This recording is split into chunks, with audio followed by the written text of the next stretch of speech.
Cerita dimulai dengan memperlihatkan sebuah keluarga kecil yang baru aja terbentuk. Saat ini, ayah dari seorang pemuda bernama Mizuto telah menikah dengan ibu dari seorang gadis bernama Yume.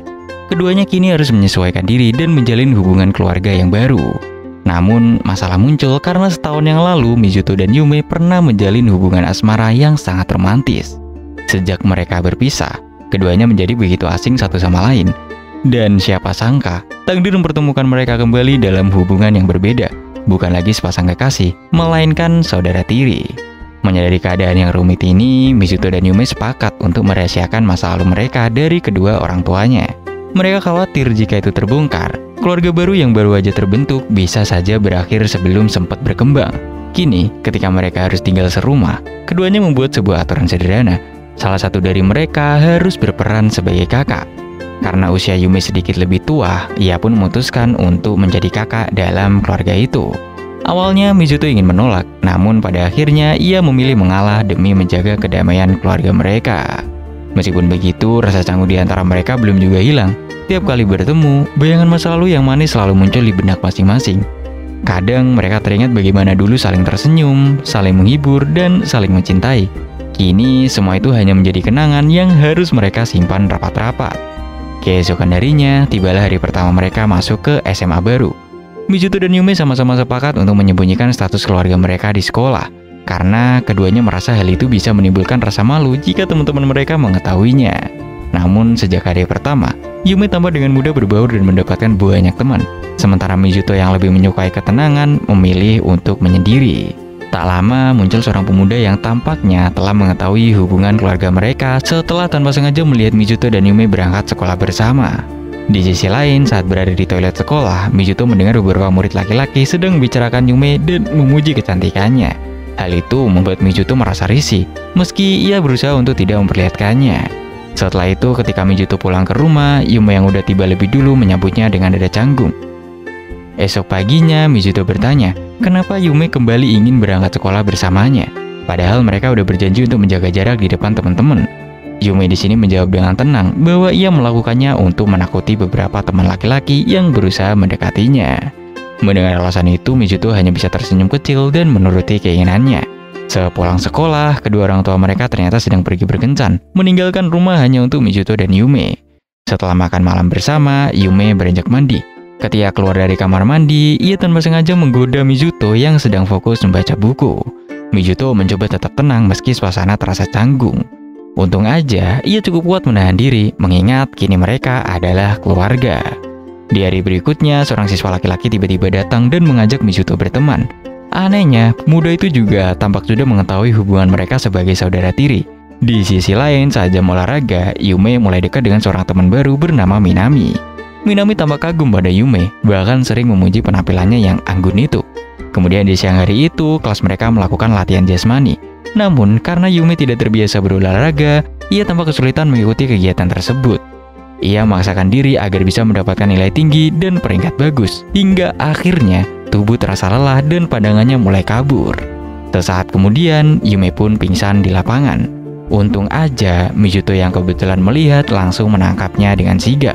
Beberapa saat kemudian, Yume sadar dan berterima kasih kepada Mizuto yang telah menolongnya. Ia lalu menjelaskan kepada Minami bahwa ia telah memaksakan diri karena ingin membuktikan bahwa dirinya bisa menjadi yang terbaik, terutama untuk mengalahkan seseorang yang masih ada di hatinya. Melihat tekad dan semangat Yume yang begitu kuat, Minami merasa sangat kagum padanya. Ia bahkan terinspirasi oleh keteguhan hati Yume yang selalu berusaha sebaik mungkin dalam segala hal. Namun, keesokan harinya Minami menyadari bahwa Yume tidak hadir di sekolah. Karena penasaran, ia pun bertanya kepada Mizuto tentang alasan Yume tidak masuk. Dengan nada tenang, Mizuto menjelaskan bahwa Yume sedang demam dan beristirahat di rumah, dirawat oleh kedua orang tuanya. Mendengar hal itu, Minami merasa khawatir dan mengatakan bahwa ia berencana untuk menjenguk Yume sore nanti. Kemudian, saat sore hari tiba dan jam pulang sekolah telah datang, Minami benar-benar menepati janjinya. Ia pergi ke rumah Mizuto untuk menjenguk Yume yang masih terbaring lemah. Namun, kebetulan sekali kedua orang tua mereka sedang tidak berada di rumah. Karena itu, Mizuto dan Minami pun memutuskan untuk memasak bersama di dapur dengan suasana yang hangat dan akrab. Setelah selesai memasak, Minami dengan penuh perhatian menyuapi Yume yang sedang sakit. Wajah Yume terlihat sedikit malu, namun ia tak bisa menolak kebaikan Minami. Hari mulai menjelang sore. Dan setelah beberapa waktu, Minami pun berpamitan untuk pulang ke rumahnya. Begitu Minami pergi, suasana di kamar menjadi hening.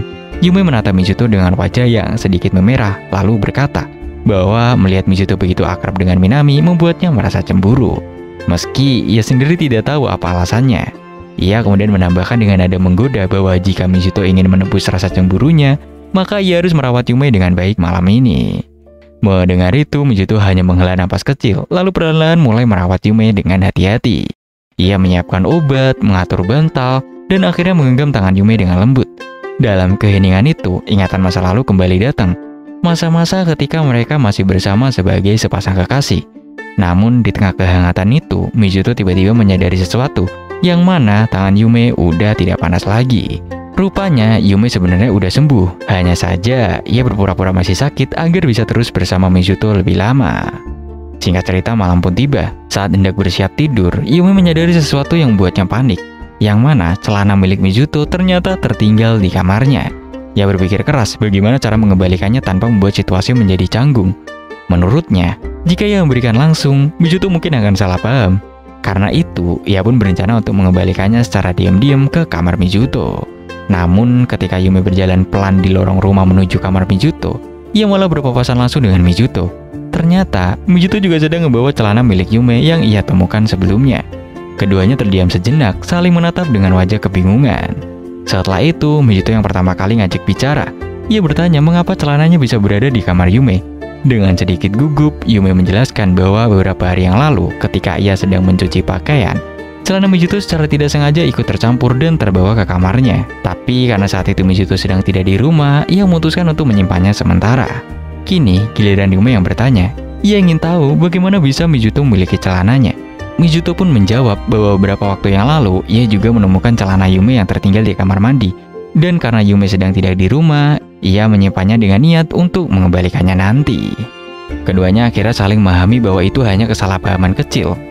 Mereka pun di sini sepakat untuk melupakan kejadian canggung itu dan berjanji untuk lebih hati-hati ke depannya. Keesokan harinya di sekolah, Minami tiba-tiba mengajak Yume pergi ke kamar mandi secara diam-diam. Di sana, dengan wajah serius namun tulus, Minami mengatakan bahwa ia berniat menikah dengan Mizuto suatu hari nanti setelah mereka lulus SMA. Dengan begitu, katanya ia bisa tinggal serumah dengan Yume, karena selama ini Minami begitu mengagumi dan terobsesi pada kekuatan serta tekadnya si Yume ini. Sore harinya, ketika Yume pulang ke rumah, ia melihat sesuatu yang membuatnya terkejut, yaitu sepasang sepatu wanita berada di depan pintu rumahnya. Ia pun langsung berpikir bahwa mungkin Mizuto telah membawa seorang gadis ke rumah. Dengan hati yang berdebar, Yume berniat untuk memergoki mereka. Namun, sesampainya di sana, gadis yang ia curigai itu justru menghilang tanpa jejak. Yume kemudian bertanya langsung kepada Mizuto tentang hal tersebut. Namun, Mizuto bersikeras bahwa ia tidak pernah membawa siapapun ke kamarnya selain Yume sendiri. Yume yang masih ragu akhirnya menunjukkan foto sepatu misterius yang sempat ia ambil sebagai bukti. Melihatnya, Mizuto justru menjadi penasaran dan curiga bahwa mungkin ada seseorang yang diam-diam masuk ke rumah mereka tanpa sepengetahuan siapapun.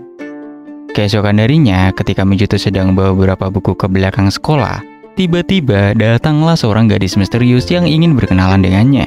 Namun setelah diperhatikan lebih dekat, Mizuto segera menyadari bahwa gadis itu ternyata Minami yang sedang menyamar. Dengan wajah serius namun lembut, Minami mengatakan bahwa ia ingin menegaskan sekali lagi keinginannya untuk menikah dengan Mizuto setelah mereka lulus nanti. Alasannya sederhana namun mengejutkan, ia ingin bisa tinggal serumah dengan Yume, karena Minami sudah begitu terobsesi pada Yume dan mengagumi sosoknya yang kuat serta hangat. Mendengar hal itu, sepulang sekolah, Mizuto langsung menceritakannya kepada Kogure. Ia menjelaskan bahwa Minami dengan tegas mengatakan ingin menikah dengannya hanya demi bisa selalu bersama Yume.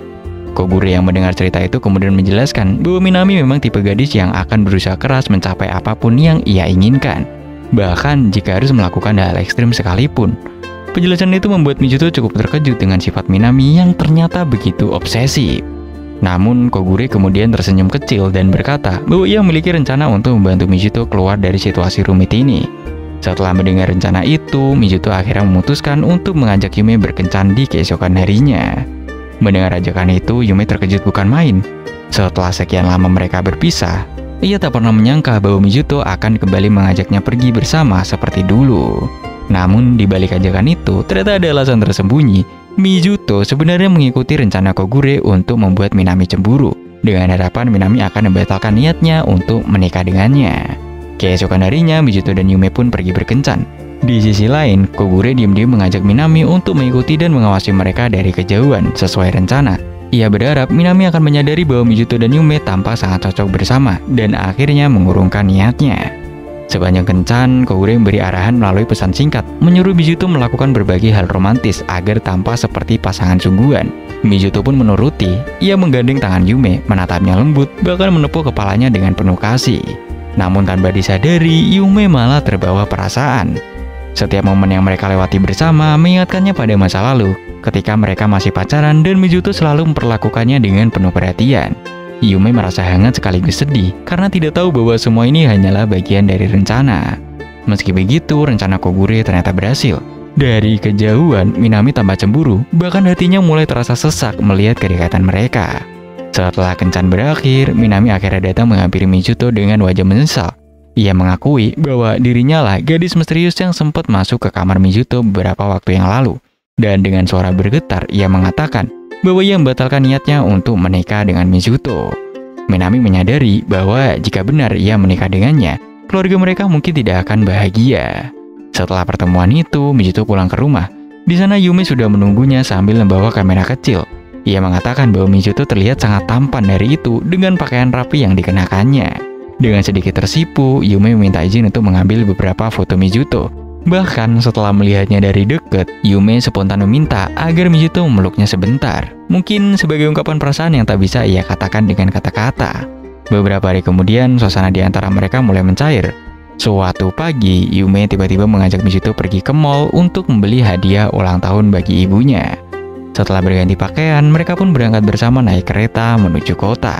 Di tengah perjalanan, karena guncangan kereta yang cukup kuat, Mizuto tanpa sengaja terdorong ke arah Yume, membuat wajah mereka saling berdekatan.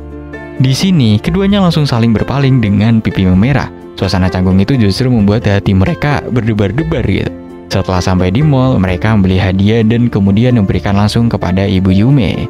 Melihat kebaikan hati kedua anaknya yang bekerjasama dengan begitu akrab, ibu Yume merasa sangat bahagia. Sebagai ungkapan terima kasih, ia lalu mengajak Yume untuk berdoa di makam ibu Mizuto yang telah meninggal sejak lama. Di sana, Yume baru benar-benar memahami betapa berat kehidupan Mizuto dan ayahnya setelah kehilangan sosok ibu.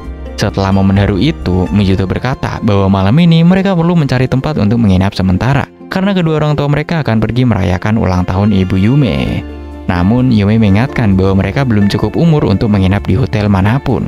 Mizuto lalu mengatakan bahwa ia tahu ada satu hotel yang bisa menerima siapapun tanpa batasan umur. Sayangnya, setelah Yume mengetahui bahwa yang dimaksud Mizuto adalah hotel cinta, ia langsung menolak keras ide itu. Untung aja di saat yang bersamaan, Kogure menelpon dan mengajak mereka untuk tinggal sementara di apartemennya. Secara kebetulan, apartemen Kogure bersebelahan dengan milik Minami, sehingga mereka semua akhirnya tinggal berdampingan. Mizuto menempati kamar bersama Kogure, sementara Yume tinggal bersama Minami. Karena dinding apartemen yang tidak terlalu tebal, terkadang mereka berempat bisa mendengar percakapan satu sama lain di malam hari. Meski begitu, mereka tetap berusaha menjaga suasana agar nyaman. Keesokan harinya, Kogure yang bangun lebih pagi melihat Mizuto sedang belajar dengan serius. Mizuto menjelaskan bahwa ujian sekolah akan segera dimulai, dan ia ingin belajar sebaik mungkin agar bisa meraih peringkat pertama lagi. Malamnya, ketika suasana udah tenang, Mizuto memanggil Yume dan dengan suara lembut meminta maaf. Ia menyesal karena ayahnya membuat Yume harus hidup serumah dengan mantan kekasihnya sendiri. Namun, Yume justru tersenyum dan mengatakan bahwa hal yang paling ia takuti bukanlah itu, melainkan kemungkinan orang tua mereka akan bercerai jika hubungan mereka ketahuan. Mizuto pun menatap Yume dengan yakin dan berkata bahwa ia percaya keluarga mereka akan baik-baik aja selama mereka saling memahami dan berusaha menjaga satu sama lain. Percakapan itu membuat Yume teringat pada masa SMP dulu, ketika mereka selalu bersaing untuk meraih peringkat pertama di kelas. Walaupun Mizuto selalu menang, justru itulah yang membuat Yume kagum dan akhirnya jatuh cinta kepadanya. Kini perasaan itu perlahan muncul kembali, hangat, manis, dan sulit buat dijelaskan. Singkat cerita, hari demi hari ujian pun berlalu. Di sini, Yume mulai merasa semakin khawatir dengan hasil ujiannya. Namun, ketika sedang berada di rumah, ia tidak sengaja menemukan hasil ujian pertama milik Mizuto. Dari situ, Yume menyadari bahwa Mizuto sengaja membuat beberapa kesalahan di lembar jawabannya. Karena hal itu, Yume mulai curiga, mungkin aja Mizuto ini berusaha untuk membiarkan Yume mendapatkan peringkat pertama. Mengetahui hal itu, Yume menjadi sangat marah. Ia merasa bahwa jika Mizuto mengalah, maka itu berarti Mizuto telah meremehkan kemampuannya. Akan tetapi, Mizuto mencoba menjelaskan bahwa alasannya melakukan hal itu adalah karena ia ingin menjadikan Yume sebagai murid terpintar di sekolah. Menurutnya, dengan begitu, Yume akan lebih mudah mendapatkan banyak teman dan bisa hidup lebih bahagia di lingkungan barunya. Kemudian, keesokan harinya, ujian terakhir pun dimulai. Ujian ini akan menjadi penentu siapa yang akan berada di peringkat pertama. Setelah semua ujian selesai, Yume pun segera berlari menuju papan pengumuman untuk melihat hasilnya. Ternyata, peringkat pertama masih dipegang oleh Mizuto, sementara Yume tetap berada di posisi kedua. Namun, secara mengejutkan, teman-teman Yume justru datang untuk memberikan semangat. Mereka mengatakan bahwa Yume harus tetap kuat dan berjuang lagi agar bisa meraih peringkat pertama di kesempatan berikutnya. Padahal sebelumnya, Yume sempat berpikir bahwa mereka akan menghina dan menjauh darinya karena gagal menjadi yang terbaik. Tetapi ternyata semua hal yang Yume pikirkan salah besar. Rupanya semua ini memang udah direncanakan oleh Mizuto. Ia sengaja membuat Yume berada di posisi kedua agar Yume menyadari satu hal penting, bahwa selama ini dia udah memiliki teman-teman yang benar-benar peduli kepadanya. Bahkan saat ia tidak berhasil menjadi nomor satu sekalipun, mereka tetap ada untuk mendukungnya. Beberapa hari setelahnya, Yume ingin mengucapkan terima kasih kepada Mizuto. Di sini, ia tidak sengaja melihat Mizuto sedang duduk bersama seorang gadis cantik di perpustakaan. Melihat kedekatan mereka, perasaan cemburu Yume pun perlahan tumbuh kembali. Hingga di sore harinya, Yume memutuskan untuk menemuinya. Di sana, ia baru mengetahui bahwa gadis itu bernama Isana, teman baru Mizuto yang kini sering menghabiskan waktu bersamanya. Sejak saat itu, hampir setiap hari Mizuto dan Isana terlihat duduk berdua di perpustakaan, membicarakan berbagai novel yang mereka baca.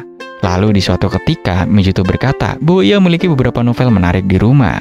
Mendengar hal itu, Isana pun mengatakan bahwa suatu hari nanti, ia ingin berkunjung ke kamar Mizuto untuk membaca novel-novel tersebut. Namun ketika Mizuto pulang ke rumah sore itu, Yume ternyata udah menunggunya di depan pintu. Dengan nada pelan namun jujur, Yume mengakui bahwa ia merasa cemburu melihat kedekatan Mizuto dan Isana. Ia sadar bahwa seharusnya ia tidak boleh cemburu karena kini mereka hanyalah saudara tiri, bukan kekasih lagi gitu. Meski begitu, rasa itu tetap ada karena dulu mereka pernah saling mencintai. Beberapa hari kemudian, entah apa yang direncanakan oleh Yume dan Minami, keduanya mengajak Isana duduk bersama di sebuah kafe. Saat mereka sedang mengobrol santai, Minami tiba-tiba bertanya kepada Isana apakah ia menyukai Mizuto. Awalnya, Isana terlihat ragu dan tidak ingin mengakui. Namun setelah terus didesak oleh Minami, akhirnya Isana jujur bahwa ia memang memiliki perasaan kepada Mizuto.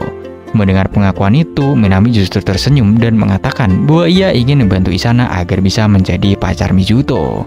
Keesokan harinya, Minami pun menyuruh Isana untuk mencoba lebih dekat dengan Mizuto dan menyuruhnya untuk membuatnya merasa nyaman. Akan tetapi, rencana itu tidak berjalan sesuai harapan. Ketika Mizuto menyadari bahwa Isana sedang mencoba mendekatinya, ia justru memilih untuk menjauh darinya. Melihat hal tersebut, Minami dan Yume berusaha memberi semangat kepada Isana agar tidak menyerah dan tetap berjuang. Namun di sisi lain, meskipun Yume terlihat mendukung dari luar, jauh di dalam hatinya, ia sebenarnya tidak ingin ada gadis lain yang mendekati Mizuto, mantan kekasihnya yang masih memiliki tempat istimewa di hatinya. Hingga keesokan harinya, Isana akhirnya memutuskan untuk menyatakan perasaannya kepada Mizuto di belakang sekolah. Sementara itu, Yume dan Minami memilih untuk bersembunyi di dekat sana, ingin mendengarkan secara diam-diam bagaimana tanggapan Mizuto. Singkat cerita, ketika sore hari tiba, Mizuto pun datang menemui Isana sesuai janji yang telah dibuat. Dengan wajah yang sedikit memerah dan suara yang bergetar, Isana mengungkapkan perasaannya kepada Mizuto. Namun, setelah mendengar pengakuan itu, Mizuto dengan lembut menjawab bahwa ia tidak ingin berpacaran dengan siapapun untuk saat ini, karena dia masih ada seorang gadis yang tersimpan di dalam hatinya. Mendengar hal itu, Isana hanya bisa menunduk pasrah. Ia merasa sedih karena untuk pertama kalinya ia merasakan bagaimana rasanya ditolak oleh seseorang yang ia sukai. Di sisi lain, Yume yang mendengarkan semuanya dari tempat persembunyian tiba-tiba terdiam. Saat itu juga, ia menyadari bahwa gadis yang masih ada di hati Mizuto selama ini adalah dirinya sendiri. Beberapa hari kemudian setelah kejadian itu, Isana yang kini hanya menjadi teman biasa bagi Mizuto tetap menepati janjinya. Ia datang ke rumah Mizuto untuk membaca beberapa buku yang pernah dijanjikan. Siang itu, Isana datang dengan senyum cerah dan langsung menuju kamar Mizuto. Namun, ketika Yume melihat Isana masuk ke kamar Mizuto, perasaan kesal perlahan muncul di dalam dirinya. Apalagi ketika melihat Isana yang begitu santai dan bahkan tidur di kasur Mizuto tanpa rasa sungkan sedikit pun. Dalam hati, Yume merasa jengkel karena selama ini bahkan saat ia masih menjadi pacar Mizuto, ia tidak pernah sekalipun tidur di atas kasurnya. Setelah itu, cerita beralih ke masa lalu Mizuto dan Yume saat mereka masih berpacaran di bangku SMP. Waktu itu, mereka hampir selalu bersama membaca buku sepulang sekolah, belajar bersama, bahkan pulang berdua hampir setiap hari. Namun seiring berjalannya waktu dan ketika mereka naik ke kelas 3 SMP, Yume mulai memiliki banyak teman baru. Awalnya, Mizuto turut bahagia melihat Yume dikelilingi orang-orang yang baik. Akan tetapi lama-kelamaan, ia mulai merasa dijauhkan. Setiap kali Mizuto ingin mengajak Yume pulang bersama atau sekedar menghabiskan waktu berdua, Yume justru lebih sering memilih untuk bermain bersama teman-teman barunya. Perlahan, interaksi di antara mereka mulai renggang, hingga akhirnya Mizuto merasa muak dengan situasi tersebut. Di suatu hari, ketika Yume ingin meminta maaf dan mencoba memperbaiki hubungan mereka, ia malah melihat Mizuto sedang duduk bersama seorang gadis di perpustakaan. Pemandangan itu langsung menimbulkan kesalahpahaman besar di antara mereka berdua. Saat Yume bertanya siapa gadis itu, Mizuto menjelaskan bahwa gadis tersebut hanyalah temannya. Namun karena rasa cemburu dan pikirannya yang udah dikuasai emosi, Yume tidak mempercayai perkataan itu. Mizuto pun ikut tersinggung, merasa bahwa Yume tidak lagi percaya padanya, meskipun ia telah berkata jujur. Karena ego mereka masing-masing, hubungan yang dulu penuh kehangatan perlahan hancur begitu aja.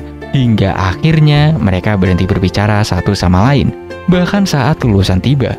Namun siapa sangka, takdir justru mempertemukan mereka kembali, bukan sebagai kekasih, melainkan sebagai kakak dan adik tiri di rumah yang sama. Beberapa waktu kemudian, pada suatu malam ketika Yume sedang belajar di kamarnya, seekor kecoak tiba-tiba melintas di depan matanya.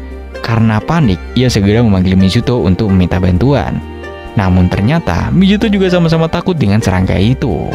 Akhirnya, dengan wajah yang sedikit malu, Yume memutuskan untuk menginap sementara di kamar Mizuto sampai kecoak itu benar-benar hilang. Di sana, keduanya berusaha untuk tidur seperti biasa. Namun, suasananya terasa berbeda. Saat Mizuto berbaring di samping Yume, ingatan masa lalu mereka perlahan muncul kembali. Kenangan ketika mereka masih saling mencintai, berbagi tawa, dan bermimpi tentang masa depan yang kini hanya tinggal kenangan manis di hati mereka berdua. Hingga keesokan harinya, ibu mereka meminta Yume dan Mizuto untuk membeli beberapa pakaian renang. Hal itu karena dalam waktu dekat mereka akan melakukan kegiatan bersama keluarga besar dari ayahnya Mizuto. Akhirnya, di siang hari itu, Mizuto pun menemani Yume berbelanja pakaian renang. Namun, ketika mereka berjalan pulang melewati sebuah jalan yang familiar, Yume tiba-tiba teringat masa lalu mereka. Jalan itu adalah tempat di mana Yume dan Mizuto pernah saling berciuman dulu. Di sisi lain, Mizuto tampak sudah melupakan semua kenangan itu, sementara Yume hanya bisa tersenyum kecil dengan perasaan campur aduknya. Sesamanya di rumah, ibu Yume tiba-tiba berkomentar bahwa keduanya terlihat seperti pasangan muda yang baru aja pulang berbelanja.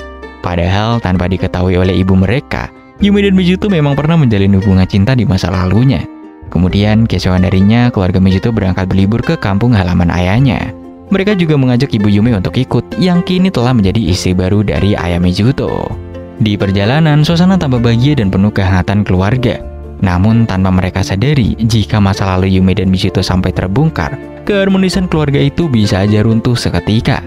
Sesamanya di rumah keluarga besar Mizuto, Yume bertemu dengan kakak perempuan Mizuto yang bernama Madoka, seorang wanita cantik dan juga ramah. Tak lama kemudian, pesta kecil untuk menyambut keluarga baru pun dimulai. Semua orang terlihat menikmati malam penuh tawa dan nostalgia. Namun, ketika Yume memperhatikan Mizuto yang duduk sendirian di bawah pohon, Madoka pun menghampirinya. Ia mengatakan bahwa sejak kecil, Mizuto selalu memiliki jalan hidup yang berat.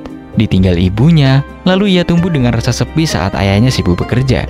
Karena itulah, Mizuto tumbuh menjadi pribadi yang dingin dan juga tertutup. Setelah mendengar hal itu, Yume mulai memahami alasan dibalik sikap dingin Mizuto selama ini. Ia lalu mendekati Mizuto yang sedang berada di perpustakaan rumah kakeknya dan bertanya mengapa Mizuto tidak ikut makan bersama keluarga. Mizuto menjawab dengan tenang bahwa setiap kali ia datang ke rumah ini, ia harus membaca sebuah buku peninggalan kakeknya. Yume yang penasaran akhirnya ikut membaca buku tersebut. Namun, ketika sampai di pertengahan cerita, air mata Yume mulai menetes. Rupanya, kisah dalam buku itu sangat mirip dengan perjalanan hidup Mizuto sendiri, penuh kesepian, kehilangan, dan keinginan untuk dicintai. Setelah membaca buku itu, Yume tersadar bahwa perasaannya kepada Mizuto tidak pernah benar-benar hilang. Ia menyadari bahwa selama ini, alasan mengapa ia tidak pernah buka hatinya untuk orang lain adalah karena dirinya masih menunggu Mizuto. Singkat cerita, malam pun tiba. Yume dan Mizuto duduk berdua di depan rumah, menikmati angin malam sambil mengingat masa-masa indah mereka dulu. Keduanya hanya diem, tetapi dalam diam itu terselip kerinduan yang belum sempat terucap. Lalu keesokan harinya, Madoka mengajak Yume memilih kimono untuk dikenakan saat festival kembang api nanti malam. Yume tampak antusias, dan malam harinya mereka semua menikmati festival bersama keluarga. Suasana hangat, tawa, dan cahaya kembang api membuat Yume tampak begitu bahagia, jauh lebih ceria dari biasanya. Namun saat sedang asik bermain bersama Madoka, Yume tiba-tiba menyadari bahwa Mizuto menghilang dari keramaian. Merasa khawatir, Yume pun bergegas mencarinya. Ia menyusuri jalan festival sambil terus memanggil nama Mizuto, tetapi tidak juga menemukannya. Di tengah pencariannya, Yume teringat pada masa lalu mereka tentang senyum Mizuto, kebersamaan mereka, dan kenangan yang kini hanya tersimpan di hatinya. Ingatan itu membuat tekadnya semakin kuat untuk menemukan Mizuto. Setelah mencari cukup lama, akhirnya Yume menemukan Mizuto sedang duduk sendirian di sebuah kuil tua yang sepi. Ia pun menghampiri Mizuto dengan langkah pelan, lalu duduk di sampingnya. Di sana, mereka berdua berbicara dengan lembut, seolah waktu berhenti berputar. Malam itu, mereka terpisah dari keluarga. Namun bukan kesepian yang Yume rasakan, melainkan ketenangan dan kebahagiaan karena bisa kembali menghabiskan waktu berdua. Dan ketika kembang api mulai meledak di langit, secara mengejutkan, Yume pun di sini mencium Mizuto dengan lembut sambil berjanji dalam hati bahwa ia akan berusaha mencintainya lagi. Bagi Yume, meski kini mereka hanyalah saudara tiri, hal itu tidak akan pernah bisa menghapus cinta yang masih tersisa di hatinya untuk Mizuto.